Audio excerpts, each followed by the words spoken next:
The pommel of her saddle is wet. Her right hand is on the cord at the shoulder of a man's armor, and her left hand is on the hilt of a long sword, and the man's head is pressed down against the lacquered wood of the pommel and held there. He is alive for one more breath.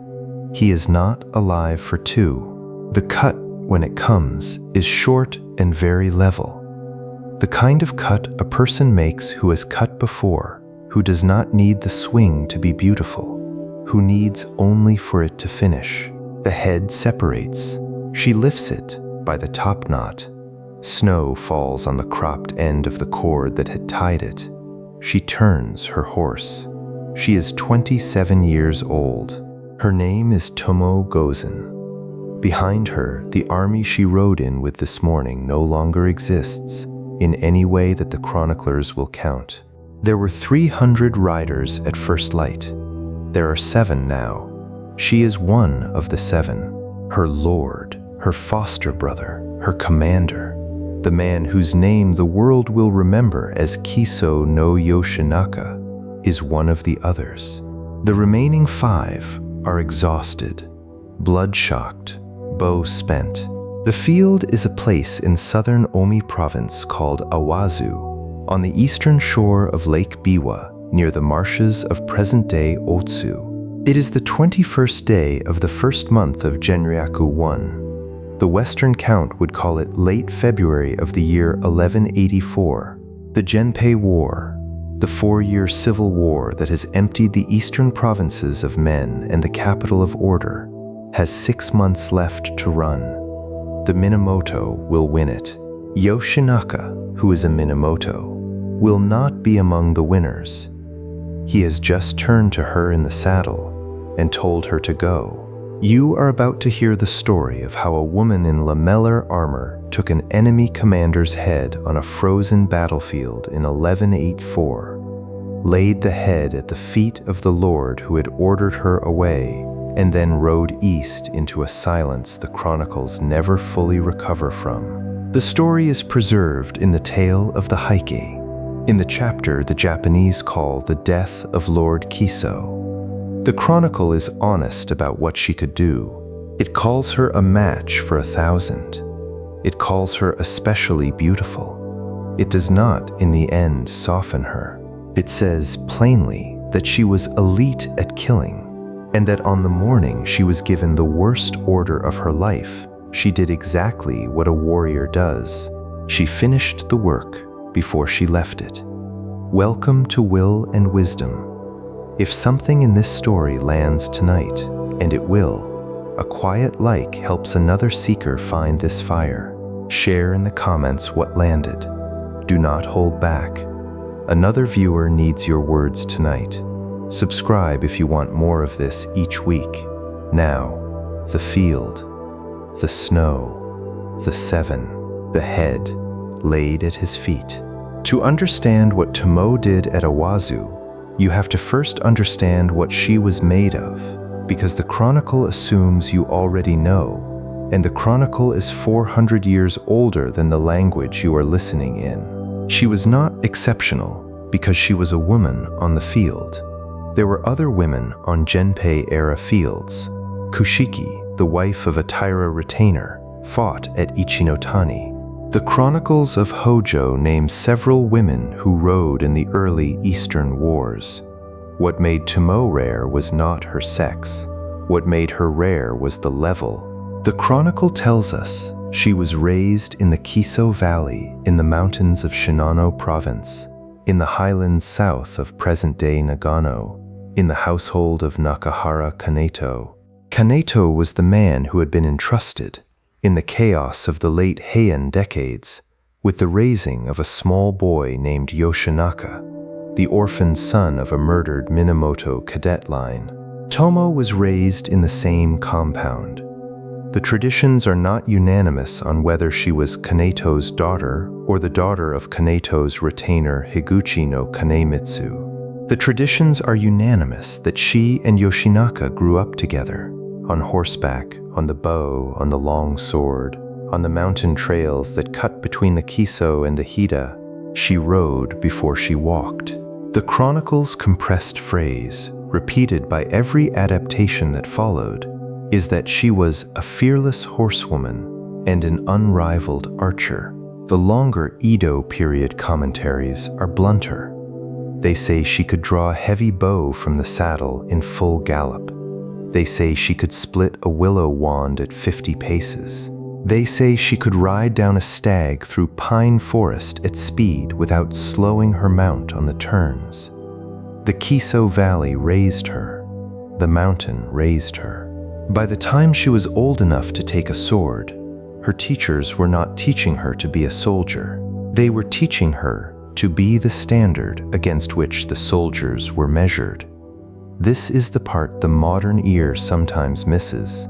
She was not, in the Heike's telling, a wonder because women rarely fight. She was a wonder because most men who could do what she did were called masters. She was born steel. She was forged in the Kiso the way the steel of a sword is forged, folded and folded again in the highland forges of Shinano, beaten into the shape it had to become, cooled in mountain water, edge set so fine that the edge held even when the spine was hammered. Born steel. That is the inner anchor of the story. Hold it as the chronicle holds it. She was the right blade for the work she was made for. The work she was made for was Yoshinaka. Minamoto no Yoshinaka, Kiso Yoshinaka, in the chronicles, was the cousin of the eventual victor of the Genpei War, Minamoto no Yoritomo. He was not the cousin Yoritomo loved. The two had been rivals from boyhood. Yoshinaka came down out of the Kiso highlands in the 3rd year of Jisho in 1180, when the priest Prince Mochihito's call to arms reached Shinano. Tomoe rode with him. The chronicles place her at every major engagement of the Kiso army from that summer onward. She was at Yokota Gawara in 1181, where Yoshinaka broke the army of Jo Sukanaga of Echigo on a snowfield by night. She was at the long campaigns through Hokuriku in 1182 and the first months of 1183. She was at Kurakara, the battle on the slopes of Mount Tanami in Echu province in the 5th month of 1183, where Yoshinaka drove the elite Taira cavalry off a cliff in the dark by tying torches to the horns of oxen and stampeding them up the pass behind the Taira camp. 40,000 Taira are said to have died at Tonamiyama. The chronicles give Yoshinaka the credit, and they are right too. But the chronicles, when they list the riders who held the right wing of his line at Kurakara, include the name of Tomoe Gozen. She had by then killed enough men that the chronicle stops counting.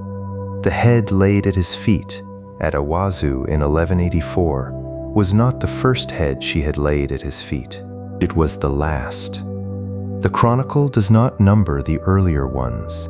It does not need to. The chronicle's careful listeners, in the centuries after the Heike was first chanted by the blind Biwa priests of Kamakura and the Muromachi, would have heard the silence around her count and understood it.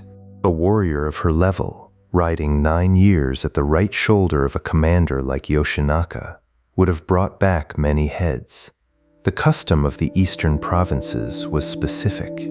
Heads of named enemies were carried back from the field, identified before the Lord, and recorded. The reward, land, rank, rice, was paid against the count. Tomo's count was not paid to her. There was no household for her to enrich, no fief for her name to enter. She did the work because the work was hers. The heads went to Yoshinaka. The chronicle, when it lists his victories, is partly listing hers. The Genpei War, in its middle phase, made Yoshinaka briefly the most powerful man in Japan. He rode into Kyoto in the 7th month of 1183 at the head of his army. The Taira fled west. The cloistered emperor Go-Shirakawa, who specialized in surviving the rise and fall of warlords, received him. The court named Yoshinaka shogun. the first man in Japanese history to hold the title in its later military sense. He was 30 years old. Tomoe rode in beside him, and then, in the way of all rapid victories, it began to come apart. Yoshinaka was a soldier, not a courtier. His men were highland fighters from Shinano, half-fed for years, suddenly garrisoned in the most luxurious city in the country. They behaved as half-fed mountain soldiers tend to behave in cities. The court turned on him within weeks. The cloistered emperor began to send secret letters to Yoritomo in Kamakura. Yoritomo dispatched his half-brothers, Yoshitsune, the prodigy, and Noriyori, the steady one, west toward Kyoto with a fresh army. Yoshinaka, increasingly isolated, increasingly paranoid, increasingly hated by the very court he had been called to protect, fortified himself in the capital, and then, when the position became impossible, broke out east in the dead of winter at the head of what was left of his men. A few hundred riders left Kyoto with him. By the time they reached the eastern shore of Lake Biwa, the few hundred were 300.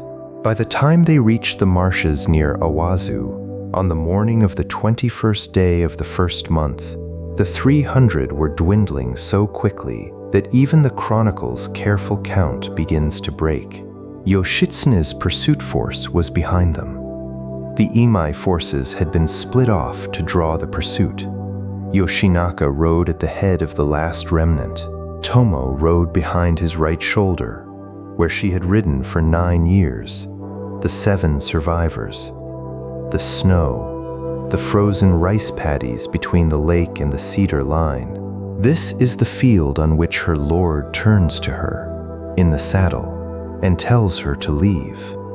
The chronicle gives his line in 2 versions. The shorter is the one most retellings preserve. He says, "I do not wish it said that Kiso Yoshinaka died with a woman beside him." The longer version, in the Genpei Josuki, lets him be a little more honest. He says, in effect, that the world will write him down as having needed a woman to defend him at the end, and he does not want that sentence in the chronicle of his death. He says it as a kindness. He says it as a command. He says it, the longer text suggests, with the particular voice of a man who knows he is about to die and is choosing what he wants the record to call him. She does not answer right away. The chronicle is careful about this. It does not say she refused. It does not say she argued. It says she rode beside him in silence for a stretch of the road. The chronicle is letting us hear something. It is letting us hear the silence of a person reorganizing themselves around an order they will obey on a premise they will not. Yoshinaka's premise was, leaving is the same thing as ending. If she goes now, the leaving is the ending. He gets the chronicle he wants. She gets to live. The fight, such as it is, closes out the way he can bear. Tomoe's premise was different. The chronicle does not give it in a speech. The chronicle give it in what she does next. She would obey the order. She would leave, but she would not leave on the premise that the leaving was the ending. She would leave on her own premise that the leaving was the finishing. There would be one more piece of work, one more head, one more thing laid at her lord's feet, so that when the chroniclers came later to ask what he had died beside, they would have to name a kill she had taken in front of him while obeying his last order. He could not erase her by sending her away.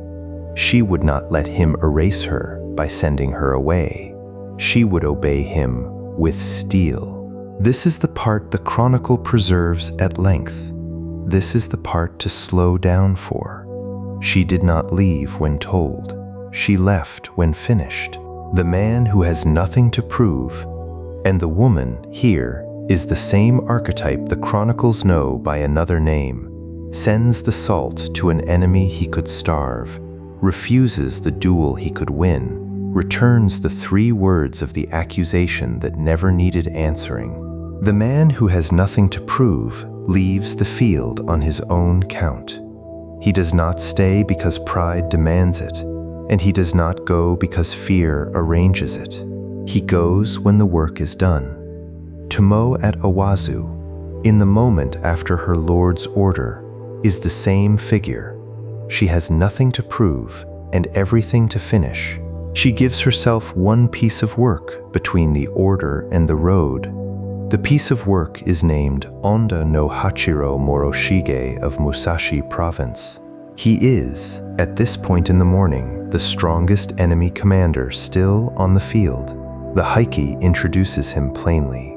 He is a man known across the eastern provinces. He rides with 30 horsemen of his own household, and they are heavy armored, fresh, and confident.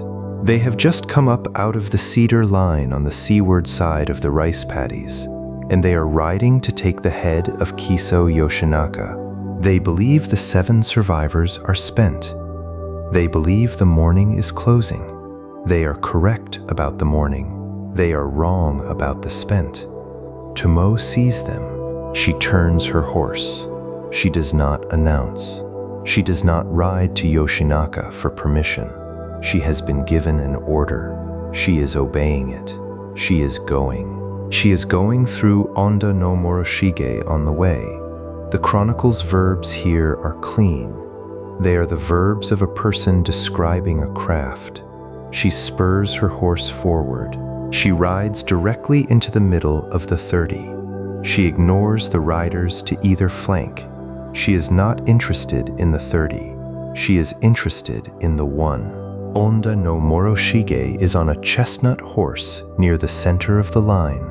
She closes on him at speed. She brings her horse alongside his horse so that the 2 animals are running rib to rib. Onda turns to face her. She is already moving. She does not strike with the sword first. The sword is the last instrument. Her left hand goes across the gap between the 2 horses, and her fingers close on the orange-red silk cord that laces the shoulder of Onda's Oryuroi at the back of his upper arm. The cord is the load-bearing tie of a heavy Oroi cuirass. Her grip is on the strongest seam of the armor at the moment it is bearing the weight of the man inside it. She does not pull him sideways. She drags him out of the saddle and across the gap. He is half a head taller than she is. He is heavier in his armor by a third again. None of that helps him. She has pulled him out of his seat. She has dragged him onto the front of her own saddle and pressed his head down against the lacquered wood of her pommel and held him there with her elbow and her weight and her horse running flat out beneath them both. The 30 are shouting. The 30 cannot fire bows into the tangle without hitting their commander. The 30 are slowing. She is not slowing. She cuts. It is a short, very level cut.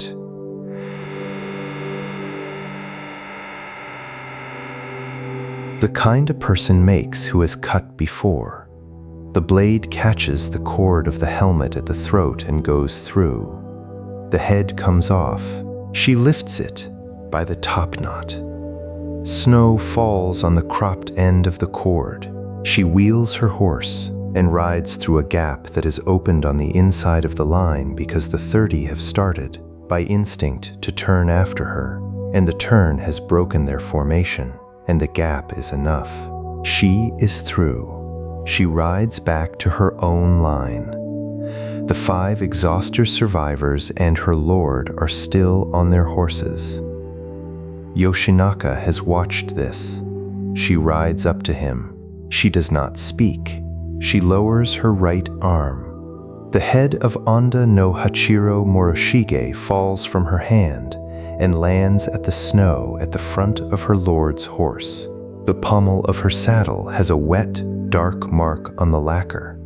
The head laid at his feet. Yoshinaka understands. The chronicle does not need to tell us he understood. The chronicle tells us he looked. The chronicle tells us he did not give the order again. The chronicle tells us he turned his horse west toward the place where he intended to make his last stand alongside his foster brother Imai Kanehira, who had ridden in opposite direction to draw off the pursuit and was at that moment already dead in another corner of the field. He turned without looking back at Tomo. He had been given the receipt for the years she had served him. He did not need a second one. She watched him go. The chronicle does not give her face. The chronicle is, on this point, almost cruelly silent. We know only what she did next. She turned her horse east. The Genpei War would end 6 months later at Dan no Ura, on the straits between Honshu and Kyushu, when the infant emperor Antoku drowned in the arms of his grandmother and the Taira fleet went down with him. Yoritomo would consolidate his power in Kamakura. The Kamakura shogunate would begin. The country would change. None of that is in the Chronicle of Awazu. The Chronicle of Awazu ends with the 7 survivors becoming 6, becoming 3, becoming Yoshinaka alone in the rice paddy with an arrow in his face and his death poem half spoken on his lips. Imai Kanehira had killed himself by then by throwing himself off his horse onto his own sword. The Taira survivors of Tonamiyama were avenged by riders Yoshinaka had once commanded, and Tomoe Gozen was already gone. The Chronicle of the Heike drops her after Awazu. It says only that she escaped to the eastern provinces. It does not follow her. The later traditions follow her variously, and the variousness is the point. One tradition says she became a nun in Ekitsun province on the Sea of Japan coast, near the Eiheiji monastery that Dogen would found half a century later, and that she lived out her days in the prayer hall, praying for the soul of her Lord and for the souls of the men whose heads she had laid at his feet over the course of a decade.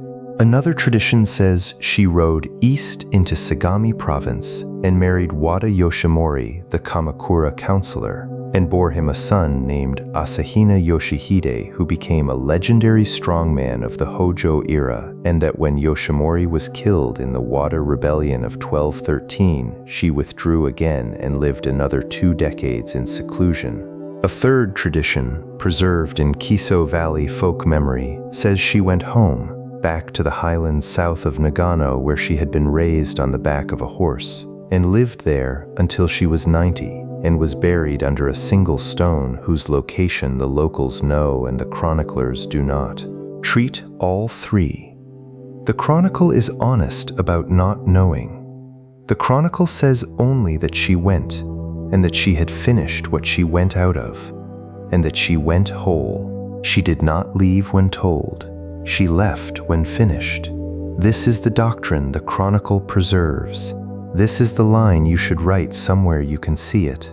This is the thing the warrior class of medieval Japan understood, that the courtiers and the chroniclers and the priests and the modern reader can all forget without much effort.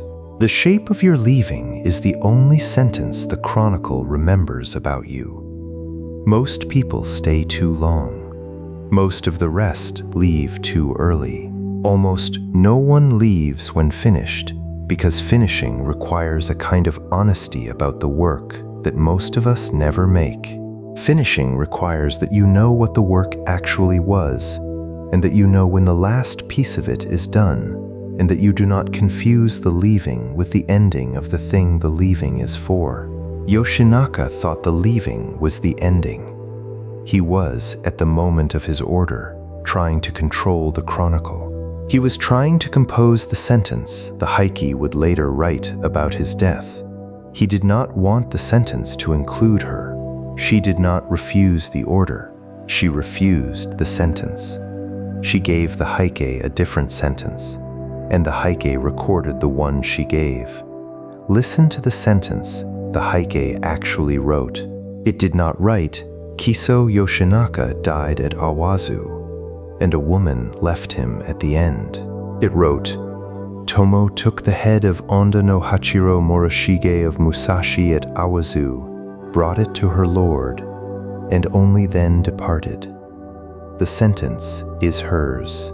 The sentence is the receipt she handed him for the 9 years of riding beside his right shoulder from Yokota-Gawara to Tonamiyama to Kyoto to the marshes outside Otsu. The sentence does not need to argue for her. The sentence is what she did. The Chronicle wrote what she did because there was nothing else that could honestly be written. You, listen to this. You have a place you are about to leave. You have a job, a project, a relationship, a household role, a long-held position. You have been told, or you have told yourself, that the time has come to go. The leaving is structured for you. There is a clean exit, and you have been pointed toward it. The clean exit is honest. There is nothing wrong with the clean exit. In the way Yoshinaka's order was not wrong. He was trying to die well.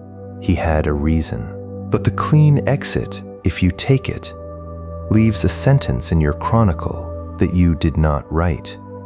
The sentence will say, "She went when she was told to go. He went when the work was finished for him. They left when leaving was the path of least resistance." The chronicle, in your case as in Yoshinaka's, is not a parchment in a temple. The chronicle is the inside of your own head at 3 in the morning when you are 68 years old and your spouse has died and the house is quiet and you are trying to remember what you actually did with the years. Most of what you will remember is not the staying, it is the leavings. Each of them has a shape. Each of them was given to you with an order from a boss, an order from a doctor, an order from a marriage, an order from your own exhaustion. You obeyed most of them. The question the chronicle will ask, when it is the chronicle of your own remembering, is not whether you obeyed. It is whether, before you went, you laid one head at the feet of the thing you were leaving, not as gesture, not as drama, as receipt, as the last piece of work that proved the years. This is what Tomo gave Yoshinaka, the head of Onda no Hachiro Moroshige, an actual man, on actual snow, in front of an actual horse. She gave him the proof that the leaving was not a leaving from fear. She gave him the proof that the woman he was telling to go was the same woman who had ridden through his right wing at Kurikara, who had broken the Ekigo line at Yokota-Gawara, who had been the rider his enemies most feared to see beside him.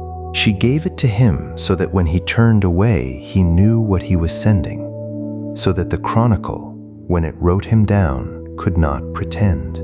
She gave it to herself first.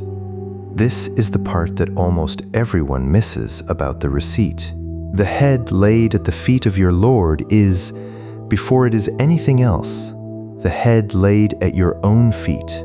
The leaving you can live with at 80 is the one in which, before you went, you did the one last piece of work that nobody could later take away from you. You did it for you. You did it so that, when the years got long and the house got quiet, you could say the sentence the Heike wrote about Tomo and have it be true of you also. You did the work. You laid the head. You left. There is a final piece. The chronicle, as the chronicle does, hides it in the silence after the act. After Tomo lowers the head at Yoshinaka's feet, the Heike gives us nothing. No words between them, no final embrace, no farewell speech. There is no last scene. There is the head on the snow. And then there is the next paragraph, in which Yoshinaka rides west toward his death, and the chronicle stays with him, and Tomoe has already gone east. The silence between her arrival with the head and her departure to the east is so brief that most readers do not register it as a scene. It is a scene. It is the scene of two people who do not need to speak because the entire conversation has been conducted over the course of 9 years of riding beside each other in a language that the head on the snow has now closed. This is what the man who has nothing to prove looks like at the moment of the last leaving. It is also what the woman who has nothing to prove looks like. There is no final speech because the work is the speech. There is no farewell because the leaving is itself the farewell. She does not need him to thank her. He does not need her to weep. The receipt has been issued. The chronicle will write what it writes. She turns her horse east. She removes her helmet. The chronicle is specific on this in the later traditions and ties it behind her saddle by its cord. She lets her hair down out of the wet binding it had been knotted into for the helmet. She rides. The snow has begun to thaw very slightly on the eastern side of the road where the late morning sun has touched the higher ground. The hoof prints she leaves are clean. They are the hoof prints of a horse going at a working pace. They are not the hoof prints of flight. Somewhere on the road east, she puts up the long sword.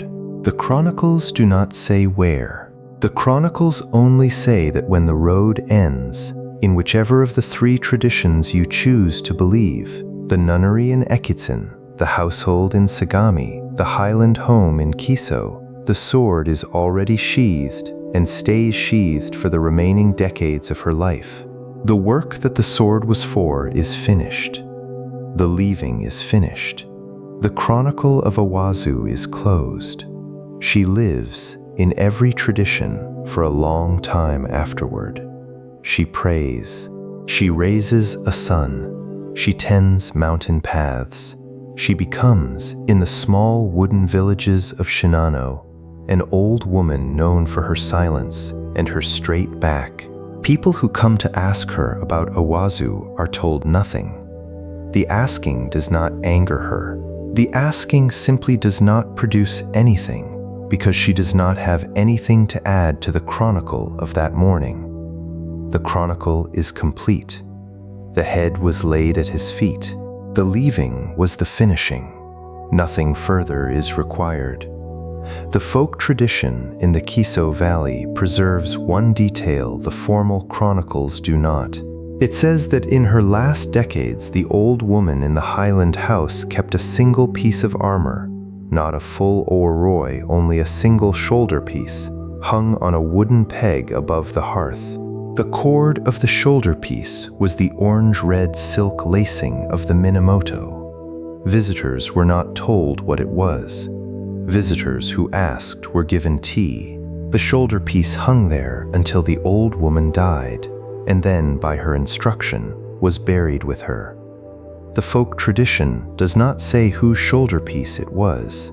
The folk tradition does not need to. So carry this east with you, into your week, into the work you will leave someday, into the relationships you will close, into the rooms you will step out of for the last time. The world will keep telling you, with kind voices and reasonable arguments, that the time has come to go. Sometimes the world will be right.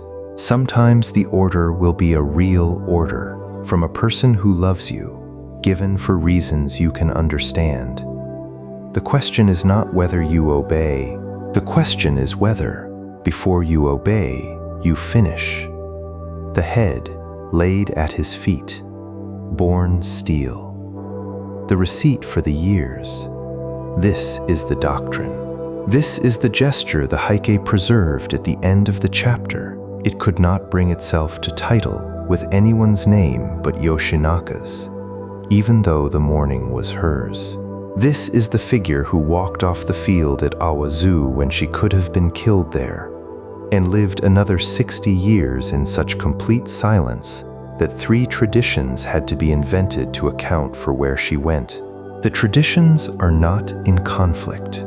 The traditions are the chronicle's way of saying, she went, and she went whole, and the chronicle does not need to follow her because there is nothing more to record.